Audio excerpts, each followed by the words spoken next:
Hello everyone, I am Sreerupa, your IELTS and PT coach from Y-Axis Coaching. Welcome to my IELTS tip of the day. So, what am I covering for all of you in today's video?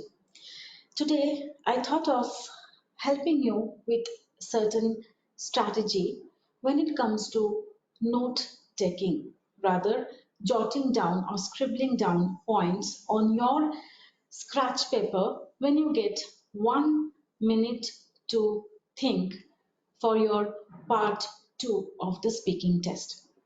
So as you know, part 2 of the speaking test means you will get an overall of 3 minutes. The examiner on the day of the examination will give you your cue card topic. You will also be handed over a scratch paper along with a pencil. The interviewer will generally have a timer in her hand, which looks somewhat like this. And then the interviewer will say that you have 1 minute to brainstorm your points before you get into delivering your speech for 2 minutes. Of course, we need to be good storytellers in order to get a good score. Now, what exactly should we do in this 1 minute? What exactly can we achieve, I would say? Because 60 seconds is not much of the time. So, are you going to write sentences, full-fledged sentences? Are you just going to write down the keywords? What is the best possible strategy? Let us understand.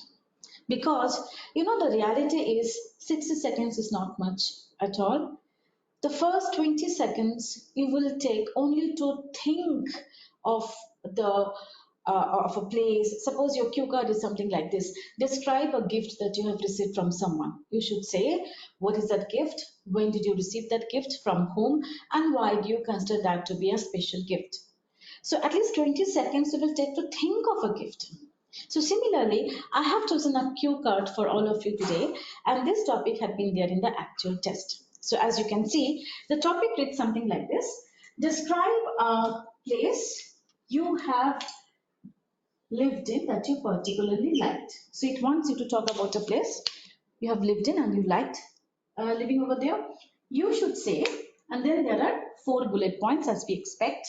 When you lived there, who you lived with, what was most memorable about this place, and explain why you liked it so much.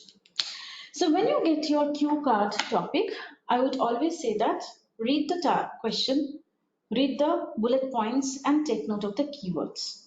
Okay? And 20 seconds at least we will take to figure out the place in this case.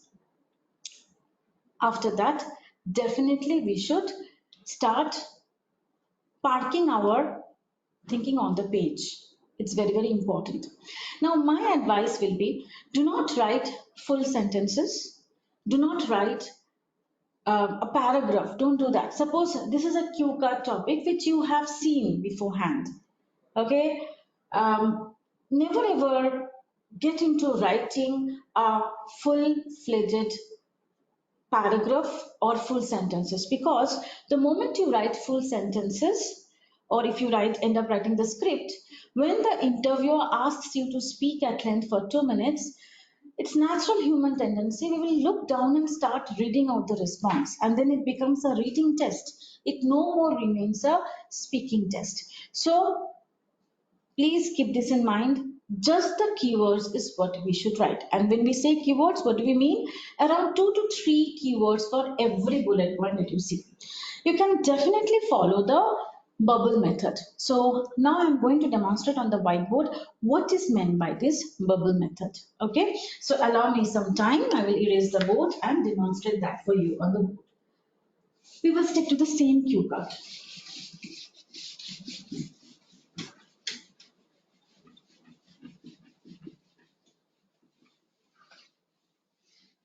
So what was it all about? A place where you have lived for some time. So you can definitely draw a bubble like this on your scratch paper. Think of a place. Now I have chosen the place to be students hostel. So students hostel,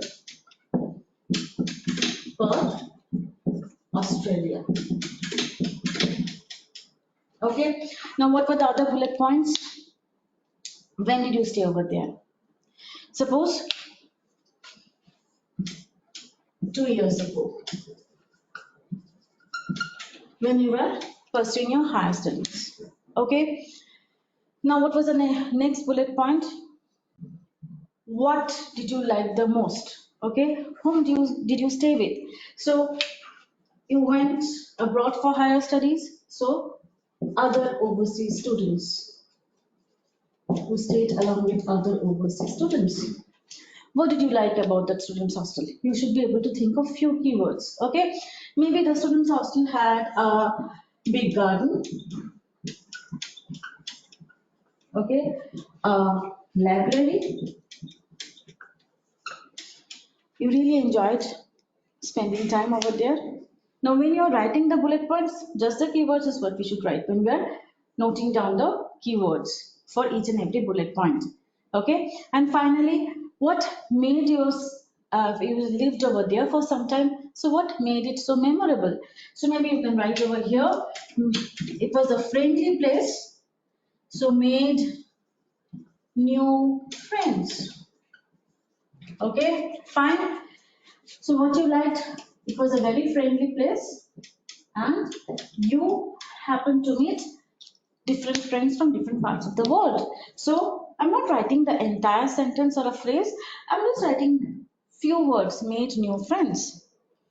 So this is what you can achieve in those 60 seconds. 20 seconds to think of a place. So over here we have decided to talk about students hostel and then you just need to jot down 2 to 3 keywords for each and every bullet point. After that, your interviewer will ask you to speak for 2 minutes. Now the scratch paper stays with you, the cue card stays with you, okay, and the interviewer is there in front of you. So you have to maintain eye contact with the interviewer and speak at length for 2 minutes. But definitely you can refer to those points. You can look down once or twice, but you cannot go overboard. So I would always advise you to really take this seriously when you are practicing at home. Take any cue card, okay, and set your timer. Set the timer for 1 minute and start jotting down just the keywords for every bullet point. When you see 1 minute is over, there should be a hard stop and see where you stand.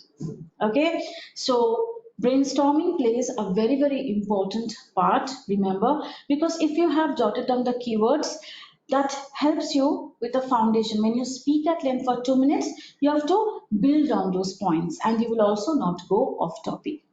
So all the best for your preparation. You can definitely stick to this bubble method. It can never let you down.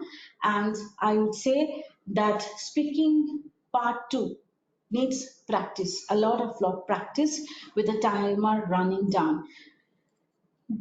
Record your responses as and when you're practicing at home. Record your responses, listen to your own recorded responses.